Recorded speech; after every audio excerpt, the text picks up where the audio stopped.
All right, thanks for chatting today. We've got a big group. This is going to be about a 2-hour lecture. It'll be every bit of 2 hours. For those who have been through my trainings before, I tend to talk quite a bit about a lot of information. So I know it's lunchtime. You guys are eating, so try to hang with me through the duration. We'll take a break here in about an hour. It's a good spot. We can get up and take a 5-minute break, and then we'll continue on.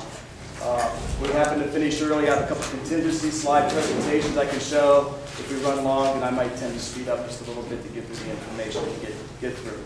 So this is our 2014 Diving Operations Safety Review Training. What we're going to do, the format today is we're going to go over basically our G2 diving safety manual that we have. We're going to go over through some highlights and snippets of that manual that you guys all have down at the facility or in the dive lockers. We are also going to go over EPs, review the EPs. That's why I had you guys just sort of open up and do these handouts. This is something that I knew I'd try just to get you guys thinking a little bit instead of just coming in off the water and eating and sort of listening to PowerPoint and me talk for the next 2 hours. So no, I'm not going to collect these, but as we go through them, you'll find when I did the presentation on this, the words are really small and they're real busy. So I apologize for that right now. I need to work on that and make it a little bit bigger, a little bit more slides so we can read it. But we'll briefly go over the EPs. And these are diving EPs. These are not to be confused with EPs down the pens concerning the animals and everything else. This is strictly diving EPs that we're going to go over. I'm also in the process of going over a review of all of our diving EPs, as well as the dive safety manual. It's due for review. It hasn't been done in a few years, so that's also going to be done. It's a good chance for all of us to go through this and see what kind of changes. It's also good now that we're down here at MMOC. Some procedures obviously are going to change, not a whole lot, but in terms of emergency situations, where do we pick up transport? I had a lot of questions about bringing folks to the police docks and whatnot. So that also change is going to be coming because it doesn't make a lot of sense to drive all the way down here. We can just pick up EMS outside the gate. Does that make sense? Doing waterborne ops. We'll talk about this a little bit, but waterborne ops, you still can utilize the police docks as well. So whatever the quickest means is to get to help. And then we're going to take a break, and then we're going to come back and we're going to go over, instead of sitting here talking all day about diving maladies and what can happen in diving, if you guys are all divers and you know, but we're going to talk about what you guys can potentially see here with the work that we do, in and around and outside the pens. Okay? So we're going to sort of focus on what you guys can, realistically see. The bigger dangers. Talk about that, and then we'll talk a little bit about operational planning at the end. Okay? There we go.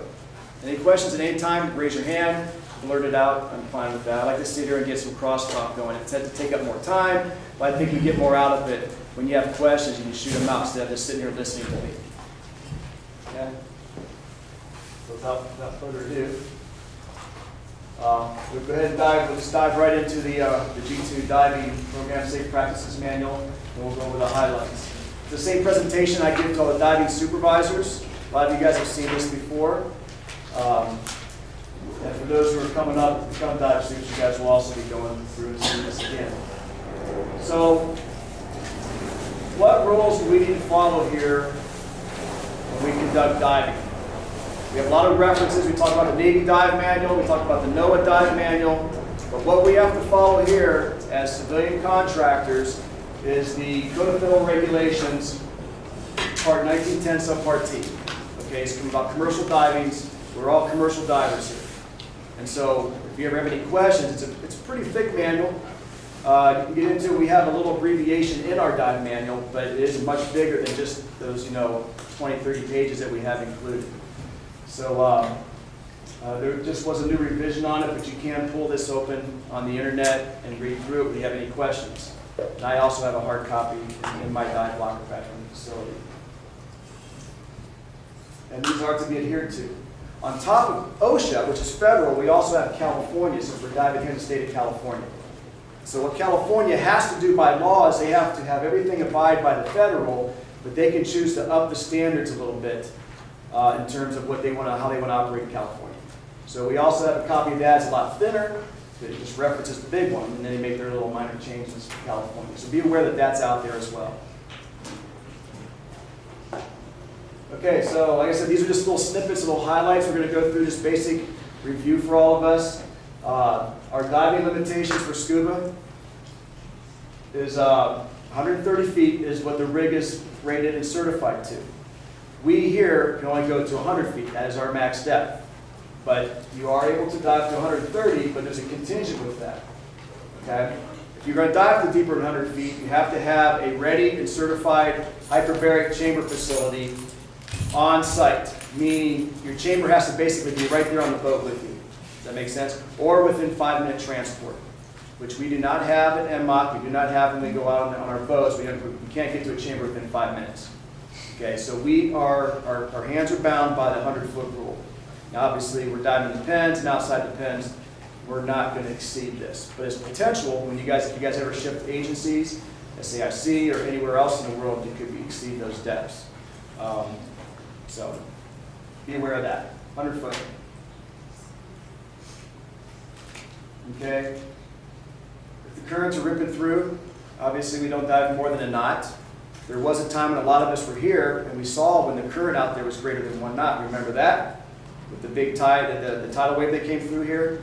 So again, it is possible in the pens we could see currents ripping greater than 1 knot. I don't know what it is back in the channel in MMOC. Have you guys noticed any big currents coming through there with the tide shifting? Because you got that little river going up through there. I'm not sure what the tides are really doing when they're heading out or coming in. Not much different than what we've seen out here. That sort of happens a lot of times when you have convergent, divergent areas. Your currents will pick up speed coming through there. So this is something. Okay. So when work is conducted inside a confined area with obstructed access to the surface, you want to use experienced divers when you're planning your ops. And when one is a confined area, this would be like going underneath the nets. We've talked about this as well. Is if we have to go into a confined area, somewhere where the diver doesn't necessarily have a direct ascent to the surface in case of emergency, you have to employ 2 divers, and that second diver has to be tending outside of that confined area, the other diver going in. Okay, I think everybody should have gone through that when they're going through the falls.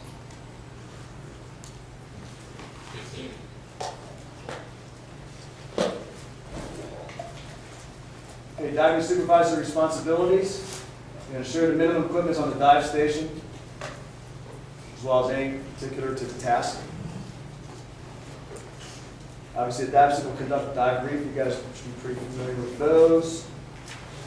This includes the crew, any surface crew, tenders that you're having, air. And also, we should be in good practice with this, but do not let your gauge go below 500 PSI. If you're the dive supervisors, your guys come up less than 500, I want you to counsel them accordingly, please. Okay? Not, 500 then come up, but try to reach the surface by the time you get to 500, because you never know what can happen on your way up. You can get snaggled or tanked. So it's a good rule of thumb before you reach surface at 500. Always be a standby diver for all diving operations. We know this. And we'll be dressed out in the same equipment as the primary and secondary divers. Now, over the last month and a half, with this move, and a lot of you have called me, I'm glad that the supervisors are calling me and asking for guidance and questions because I know work had to get done. Personnel were split up all over the place. And so I've gotten calls on running these dive stations, like, can we do this, can we do that? Scenarios we don't normally see. And so we counsel accordingly, and I want you guys to keep doing that. I think now that we're getting into one facility, we're probably going back to normal. But just so everybody knows, anybody here can call me. The supervisor's been very, very good at calling and asking these questions. The biotechs have called me up and asked some questions. And it looks like, we got the work done successfully, got the work done safely, and I think the plan worked out. But now that the move is done, I want everybody to sort of just regroup and pull back in, and let's go back to the way we used to do business. We didn't change it a lot, but let's sort of bring this back in together and not sort of run, a little bit stretched out. Sometimes we get there.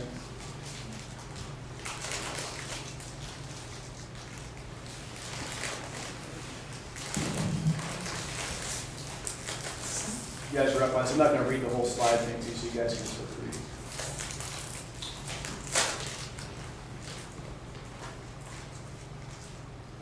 The dive logs, I'll touch on the dive logs. You guys have been very, very, very good at dive logs. Remember I first took this position, some of us had some conversations.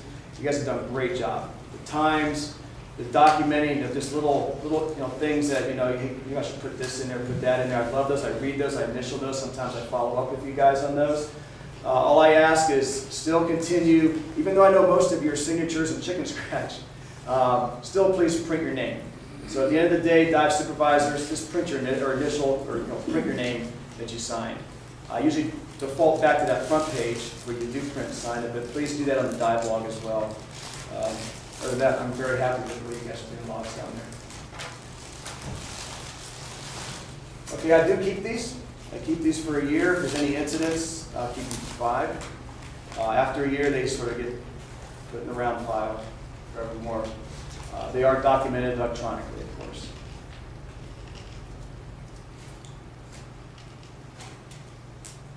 Okay, personnel, manual on the side, minimum of 4.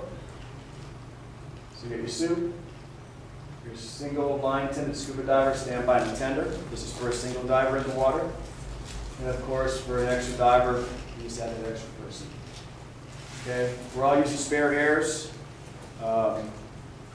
There's other means that we use. My divers, to go deeper than what you guys do, we have actually a pony bottle system. So if you ever have any questions or concerns about the spare, come and talk to me, because there's other modes out there for that separate air source. Spare airs aren't the only thing we need or have to use. So I'm just sort of throwing that out there. I think it works for us because it's not much of a tangle hazard. We're diving shallower depths. But at deeper depths, it's nice to have a little bit more air reserve. So, questions on that, there are other systems out there besides just the spare air.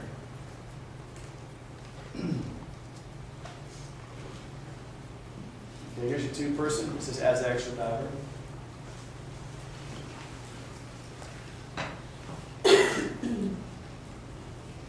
This is important.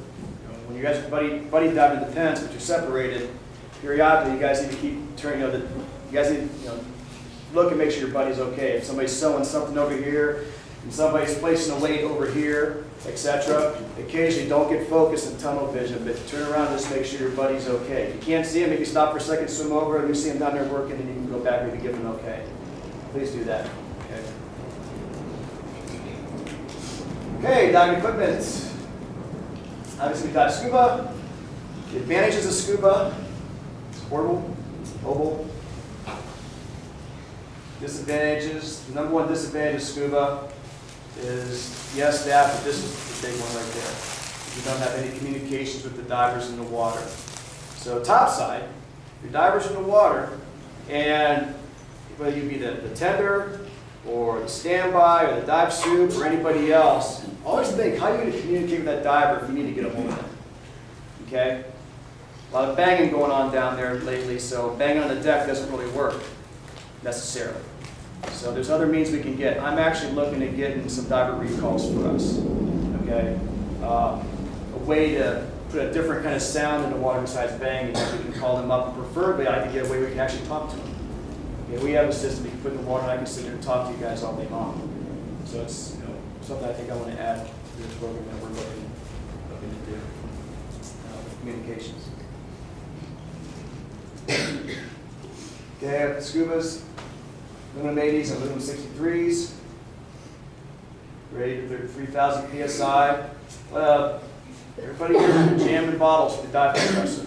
Okay, so we get complacent by going in there every day. A few of us that go in there all the time and end up being the ones jamming the bottles. Don't get complacent. Make sure you guys periodically do a little checks and balances and take a look at the numbers on the neck of the bottle. It tells you what it's rated to, when the hydro date was, when the last of that bip sticker comes off. Let me know if the bip sticker gets scraped off so we can get that fixed. You guys have been really good. I've gotten like 3 bottles in the last, I think, month where you guys are having air bubbles leak around the neck. The O-rings getting compressed and we're getting leaks.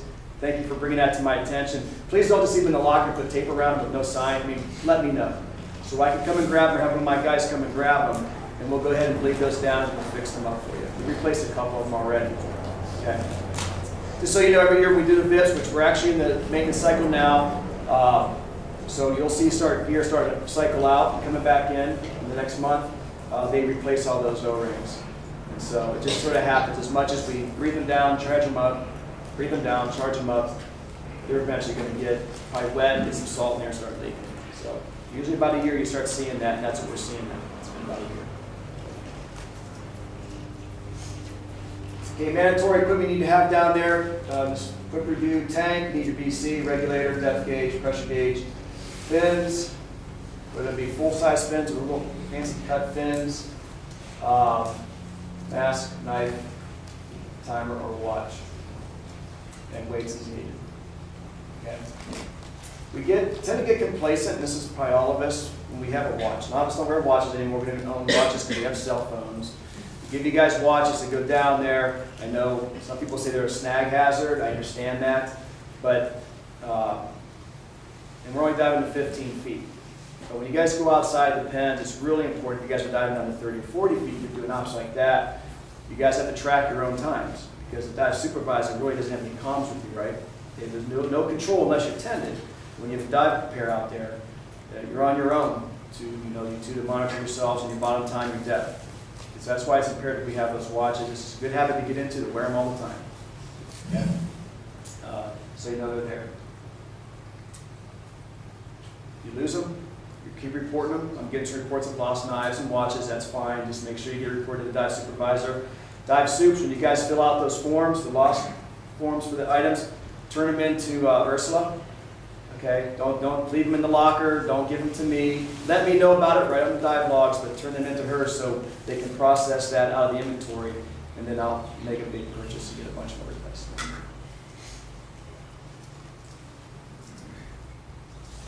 This is for the soups. You guys know all this. Dive soups don't hold up on signatures. If you can't get signatures that night, you're not going to be able to get the next day because it's like a long weekend or somebody's off. Turn the forms in.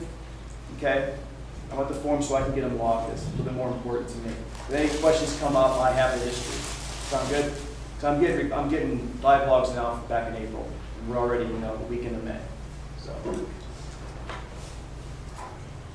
Okay, just quick terms. You'll see TBD quite a bit. Total bottom time, time the diver leaves surface, total time the diver leaves the bottom.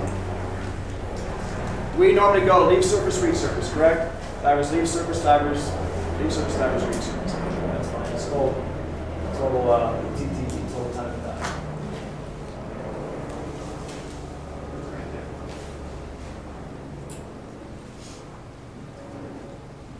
Neutral nitrogen time, we all know as divers, we take on nitrogen.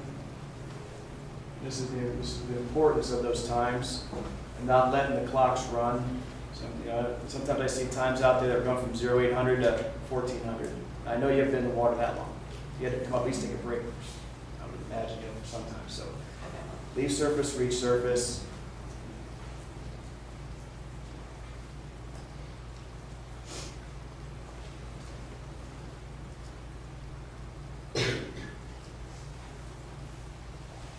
Talk about surface intervals. So sometimes you guys go down, you guys come back. The rule of thumb is less than 10 minutes, and they're going back down. You just leave the watches run. That's fine. I know you guys normally do that. But if there's a break in the job, say a person does, they do a job in the pen. You get them out of the water. Okay, now we're going to shift over to this pen over here, and now we're going to go do this job. Okay, but you're back in the water within 5 minutes. I would like for you supervisors to go ahead and finish that dive, surface them, and start a new time when they go into the next pen. Okay? What that shows me is it shows me we're getting particular jobs done. That's how I like to do that. Okay? If they just come up and you swap balls and put it back in, I don't care if you do the time running. And it sort of helps me out with other things I have to report. Yes? What about pen checks? Like sometimes we can't switch with an animal, so like we literally have to, we're just checking the pen, have to get out, walk 2 pens down and get in. I mean, it takes like a minute. We still have to stop. That's fine. I mean, that's your conscious of your dive. I mean, you can. I do. When I do a dive, left surface, reach surface. Boom. They go back down 2 minutes later, left surface, reach surface. That's how I run my dives. So I'm tracking when they're down, kind of thing. But you guys probably do a lot of up and downs throughout the day. So it's easier, you guys, don't have time to sit there and grab with wet hands and write things down, so I understand that, okay? If you're sort of changing jobs still within, make it a separate dive for me. You guys are pretty good about that, but it helps me track actual things that you're doing, not just the bottom time or the R&T time. You actually just help me track the jobs you guys are doing, okay?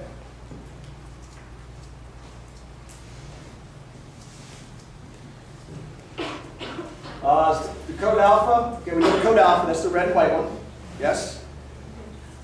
Here's what it means. My maneuverability is restricted because I have a diver now. Now you have the other one.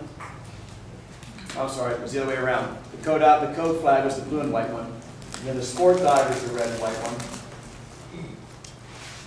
That means divers are below bush should not operate within 100 feet. By law, OSHA regs says we have to fly the code flag, the blue and white one. Okay, nowhere in the OSHA reg says we have to fly the red and white one. It's recommended, but if there's a precedence, it's the blue and white one. So just throwing that out there. I know, I'm not going to change how we do policies out there. We had a couple of things. I put the alpha flag out on the piers out here, and I want you guys to fly those. And then you sort of heard another change working with the SCIC. It's like, okay, we'll fly that one on top if somebody's actually outside the pens. So let's boats know, because we sort of get complacent driving in. We see the flag up, but we're not really looking where the dive station is necessarily. So officially, the blue and white flag is the official diving flag that we're supposed to post. So now you know. Fly both. Fly what you fly, but just so you know what the official, that's what the rule is.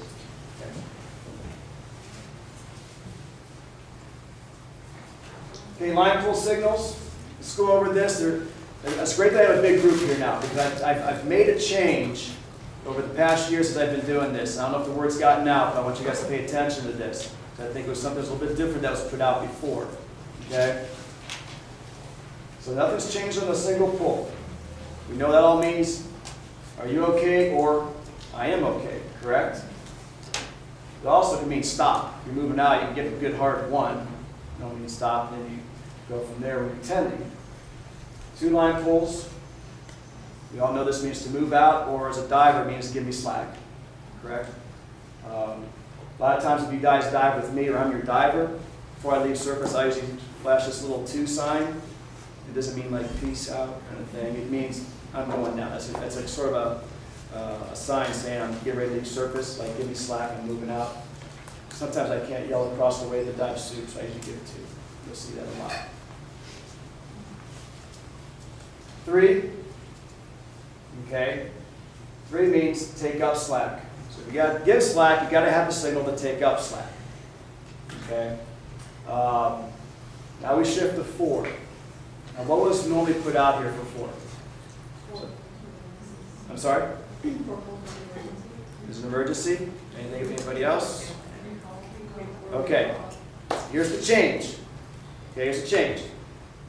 This 4 does not mean it's an emergency, because there is a pattern of 4s, which means an emergency, haul me up immediately, which is 4-4-4. Okay? So sort of throw your paradigm out and make this change for those that this might be a shift. 4 means I am leaving bottom. Divers leading bottom, or if I'm a supervisor, how can I tell you when to come up? If I'm tending you, or my tender's tending you, okay, we know what 1 means, we know what 2 means, and we know 3 means I'm taking up your slack. How do I tell a diver I want you to come up? If you say 4, okay, leave immediately or an emergency, and that's a concern, because now the diver is getting 4 and thinking there's an emergency. Well, it might not be an emergency. Maybe I want you to come up, to come and get something. Okay? So there needs to be a call to the diver and vice versa, being a communication, just saying, hey, I'm leaving the bottom, coming up. Okay, not an emergency situation, because if somebody gave me a 4 on the bottom, and I thought it was an emergency, I'm starting to freak out a little bit. Okay? So we need to make that change right now. That's official. That's in the Navy Dive Manual. Okay, it's in the OSHA Manual. So read that. Tender to diver, come up, from diver to tender, leaving bottom, make a direct descent to the surface or coming up. Copy that? Hear it evermore. Unless John Stange comes back and changes it, that's how it is run. Okay? Max ascent rate. Anybody know the max ascent rate coming up? Sorry? 30. 30 feet per minute. 30 feet a second. Fast you go. Okay, so here's the emergencies. 222. I need you. 333. I need me. Okay, so there's your foul situation. Don't be afraid to give it. If you're down there in the nets and you get stuck and you do have a way to communicate, you know, you can get out of it, there you go. And then of course, here's your emergency right here. Now, some people say, well, if somebody's an emergency and all they're doing, are they going to be able to separate 4, and then 4, and then 4, kind of thing? That's questionable, okay? But there needs to be a distinction. I'm sure if I'm sitting here and I'm getting this, and they're still doing it, then I know there's something really going on. Or like, if the question, I'm going to give it back to them. So,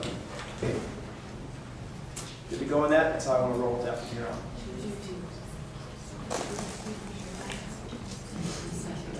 Okay, so our priorities, what are they? Number 1 is. Number 2, animals. And number 3, facilities. So remember that when you guys are planning your dive ops, you guys are on dives, got to get training done, we got to get this done, we got to get that done. Do not jeopardize the dive station. Okay, it's just not worth it. I'm just going to step back because, you know, people first, please. Okay, we'll speed up here a little bit. We're looking at a half hour into it. Okay, narcosis, you don't have to worry about there here 15 feet, but if you guys ever go somewhere that's in between 80 and 100 feet, as narcosis is the narcotic effect that makes you feel really good on the bottom. Only gas that can sustain life is? I now have 2 oxygen bottles, if you haven't noticed yet, and all the O2 kits. Okay, and everything we just got back in our locker back here is we actually have a portable O2 transfiller system. Okay, so now when you guys bring me a bottle, I'll fill it right then and there for you. Good to go? Yeah, that's a lot better. It took a while to get that, but we got that going. And I also have a spare bottle for you guys already, a locker filled up. So now check those things, and you know they get low, bring it on back, we'll top that thing off for you guys. Now you got 2 of them. Okay, air 7921, we know this. Primary trigger, you're going to see this a little bit later in my presentation. Okay, but you'll see this again, but what causes us to breathe, and we'll get a little bit more in depth about that, but it's carbon dioxide. That's what makes us want to breathe, not lack of oxygen. And then the secondary trigger is lack of oxygen. So we'll talk about this in a little bit. We'll see how I have a graph to see how this works. And that would be considered asphyxia. Okay? It's the lack of O2 and not that CO2 is called hypoxia. Too much CO2 is capnia. Carbon monoxide.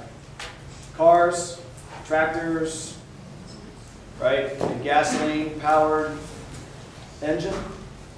Okay? Carbon monoxide. Somebody, I think I just saw on the news the other day, I think a family I think they lost quite a few people. Somebody was burning a kerosene heater in their house to warm their home. And there wasn't enough ventilation. I think the whole family succumbed. It's really sad.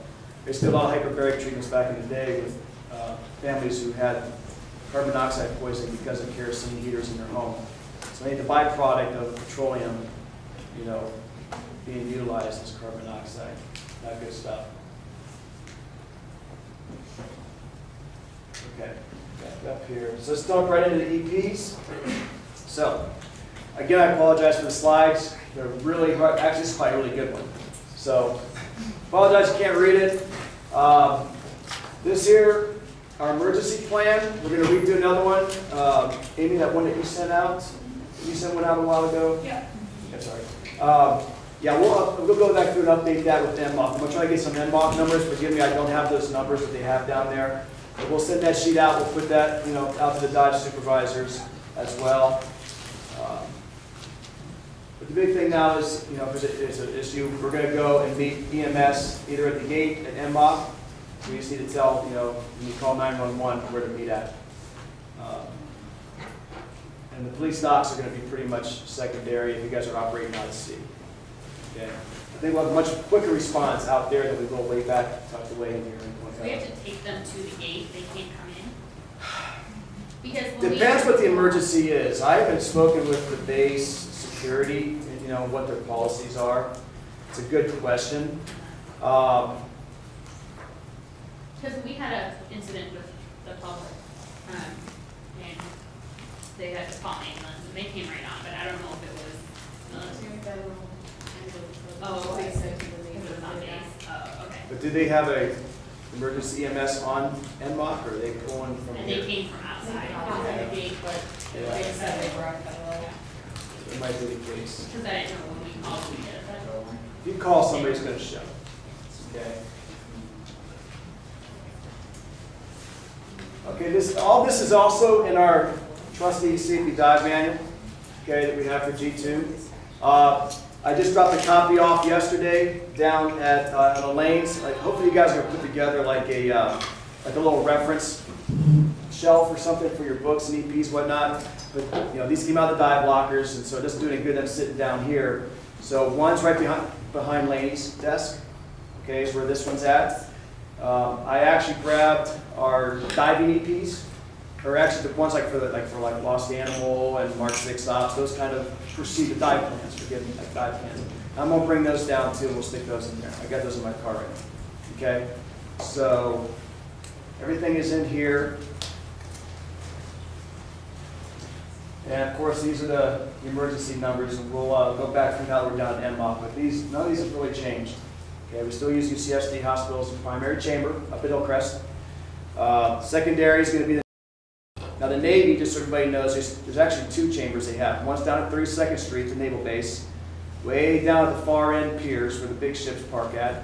And then the other one, they rotate, is over in Coronado, where the SEAL Buds compound is, where the SEALs train. That's called Log Suit, and they actually have a chamber there. So that changes. The number that's on here is going to get you the people that they know which chamber's online. So they're going to tell you where to go. They're going to direct you where to go for that secondary chamber. Does that make sense? And we should most likely never have to use that, because UCSD is pretty good at being online all the time.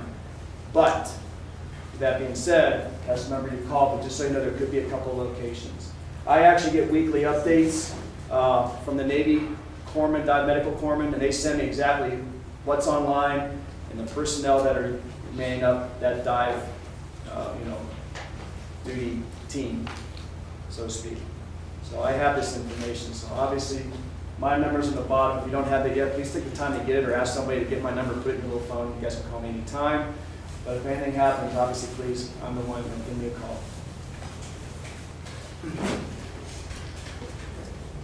Okay, so here's the bad PowerPoint. I forgive me for this, but we'll sort of go through the 5 different EPs that we have. It's on your sheets right there. I'm going to pick up speed just a little bit. Okay, number 1, foul diver.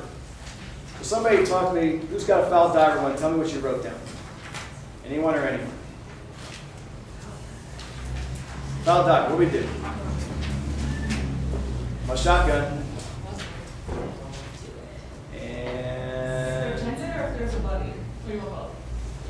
Foul diver, just tell me. One person foul. Well, buddy, you would, obviously your buddy would be visual range, you would call over, kind of points where you think you're stuck, and your buddy would help for you, whether that's just getting the net off. Usually it's the first stage on the tank that's stuck. And if they had to, they would cut you free, or you could cut yourself free by yourself. I've been stuck by myself. Personally, I pulled my gear, Yes. keep my regular mount, take my gear off, get it unstuck, and come to the surface, if I'm by myself. Or if I couldn't get unstuck by myself, and I was a tended diver, I would tug the line to see us, to send the standby in to come unbound me. Okay, good. Do that. Don't forget you have the little yellow float if it happens to be on your BC that day. Okay, you send that up. The only problem is with that, like Yes. when you're stuck in the net, or as times I've been, you're under the black floats. Yes. You send that float up, it's not gonna come to surface, it's gonna hit the float Yep. I and agree. not come out, so it's Yep. kind of funny. Same with sending the glove up. That's the other thing too. Send the glove up. Maybe throw it out if you're out there. Obviously, those come off in the water inadvertently. The next thing you know, you look around, there's a diver in front of your face, right? I mean, you okay sign. guys have been great. I know that's happened a couple times. I think it's great. You guys take it. It's okay. You know, if you see a glove come up, take action because you don't know. So, and we can all laugh about it later. So yeah, there's different ways it can be used out there. So good. Now it says on here in bold letters, do not ditch your equipment. But we all go through, all the interns, we take them down to the pool, and we make them take their gear off underwater, we put their gear back on so they can sort of see what it feels like. Because the first time you don't want to feel that is when you're stuck in the net, you're panicky, and all kinds of other things going on. So we do train on that. If you guys ever even want to train outside and in this environment just for the heck of it, we can even set that up and do that as well. I think it's important because at least you know where your gear's at. That's the importance part about it, and not panicking. As long as that regulator's in your mouth, you're fine. Now, granted, you're only 15 feet below the surface, but you know, it's a pretty, I don't say benign environment, but it is fairly safe as long as you're not stuck in your body and your person's not stuck. It's just your gear. So don't recommend ditching it. That would be like the last resort. Okay. Always check your air pressures. That's the big thing too. Check your air. If somebody's going out to rescue somebody, the first thing you're doing is, obviously getting okay, but check their air. Number one thing, because you have to go get one. Okay? I'm going to send this out to everybody. Actually, it should be, we're supposed to actually download this PowerPoint into the calendar, but I'll send this out to everyone so you guys have this exact presentation. So if you can't see it in the back and you guys actually do want to just look what we have written down, you guys will have this, okay? And if I forget to do that, please somebody remind me in the next week if I don't get it out to you.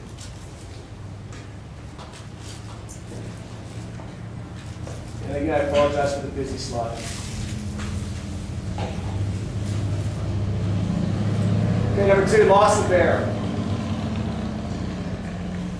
This normally, because we're so diligent about keeping track of our air, it's not going to be pretty much a loss of air, but maybe a rig malfunction. Okay, full face mask.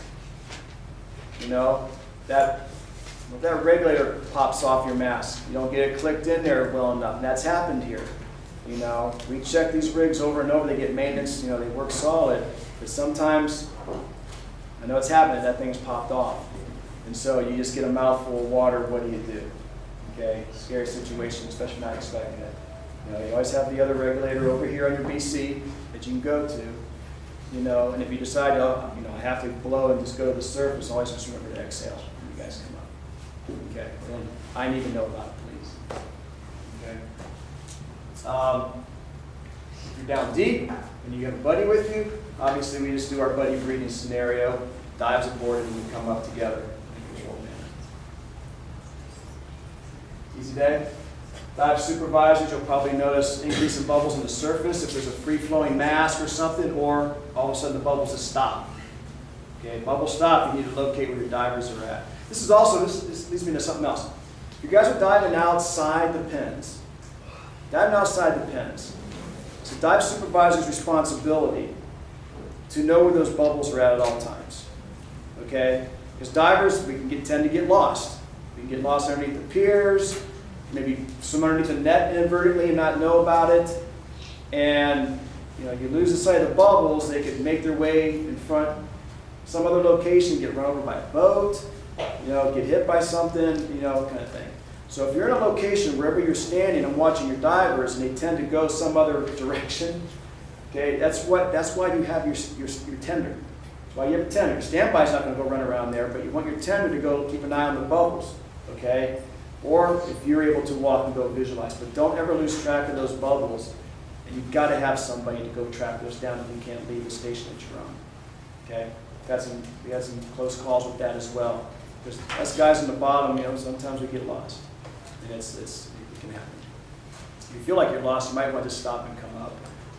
Always check overhead in case you're underneath something. Okay. Questions?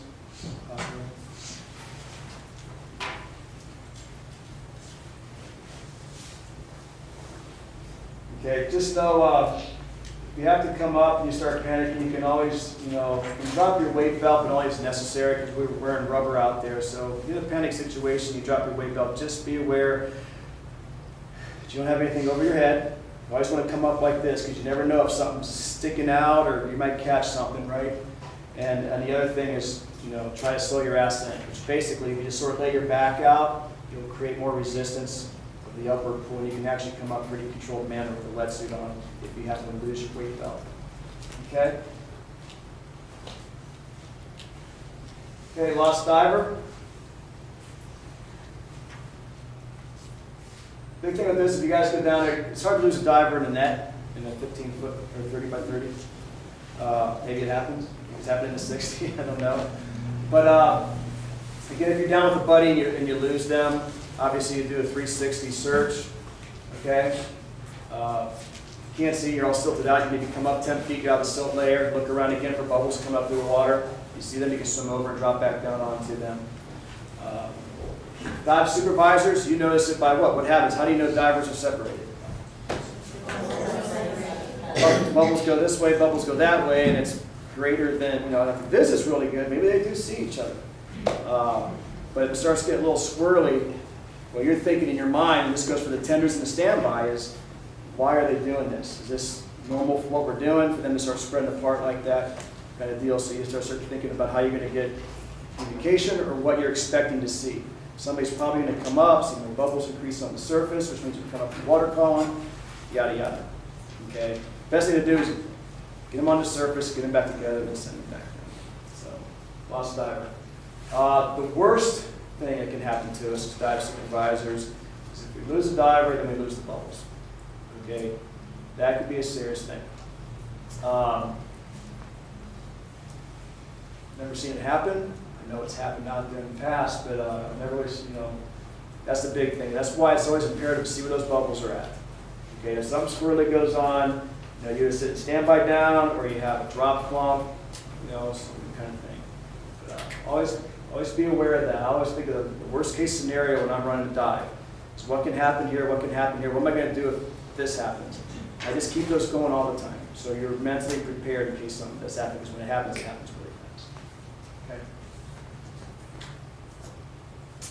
In water trauma, again, if something happens, there's, somebody gets injured on the bottom, somebody gets nailed by an animal in the face, something like that. It's like, obviously in our situation, we're coming right to the surface, and just asking for assistance because the suit probably doesn't know what's going on.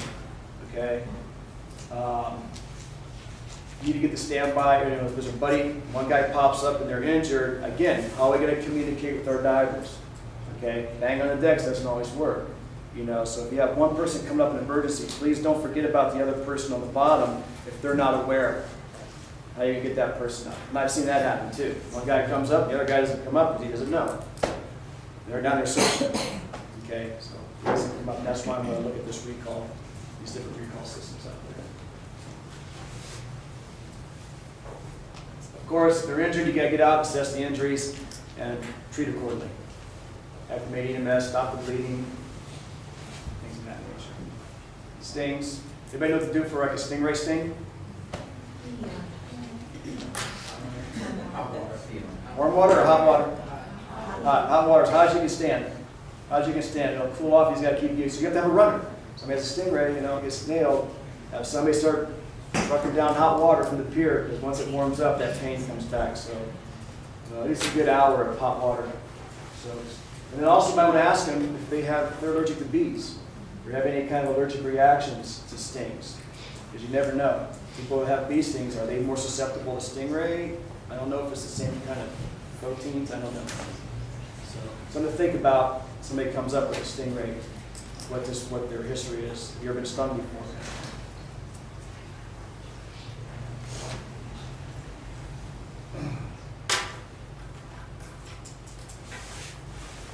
And lastly, unconscious diver. This will be one we hope we never have to do. There's two different scenarios. You have unconscious diver on the bottom, unconscious diver on the surface. So we'll talk about the guy or the gal on the bottom. So if your standby goes down, here's what you pretty much dive soup up topside is not going to be able to do a whole lot unless you have communications, right, with your standby diver. Not much you can do up topside, so you have to direct the divers. Divers going down and you find somebody, God forbid, unconscious, you need to get them to the surface, bottom line. So, you don't have time to think about, the regulator in their mouth, what's the status. Basically, you need to get them to the surface. If you know they're make sure they're unconscious first. If you go in and grab them, they start moving and jerking, obviously they're not. They can be down there checking something out. But they are definitely unconscious and regulators out. Pretty much you want to get positive control. Positive control, dump their weight belt, or if they have pouches, maybe go ahead and at least dump one of their weight pouches. I'd probably pull both. Now, wetsuits, now they can become magically buoyant. They should, okay? And you want to get them in a head upright attitude. I say, how I've always trained is if the regulator's out of their mouth, put the regulator back in their mouth, but do not purge it. If they're unconscious, they're probably going to have a water slug at least in their mouth. Okay, maybe not down the respiratory tract, but you don't want to sit there and push air into their system, because now you worry about embolism, because you don't know if they're able to the air to come out, plus you force more water down into their lungs. So you'll hear some leave the regulator out, some put it in but do not purge it, okay? Don't even worry about those rules. Just grab them, head up attitude, drop their weight, make a controlled ascent to the surface. I like to grab with my right arm because I'm stronger with my right arm. I can probably bring everybody up in this room here with the head upright, and I use my power inflator if I have to control our ascent to the surface. If you go the opposite direction, your left, obviously your power inflators here in case you need that. If they're heavy, then you have to use, you can use theirs, but you can't let go of them. Because if you let go and lose control, they're going to shoot up as well. The big thing is get them to the surface. Now, what do we do when they're on the surface? Obviously, with their face up, not face down on the surface, you're going to have to immediately blow up, inflate their BC, but not to the point where it crushes where they can't breathe. You can't do anything with it. Just get them to where they're buoyant on the surface. They should already be buoyant. But if you need to put a little bit of air in their BC, do so. Obviously, hopefully you'll have aid come in, help in water or drag them over. Okay.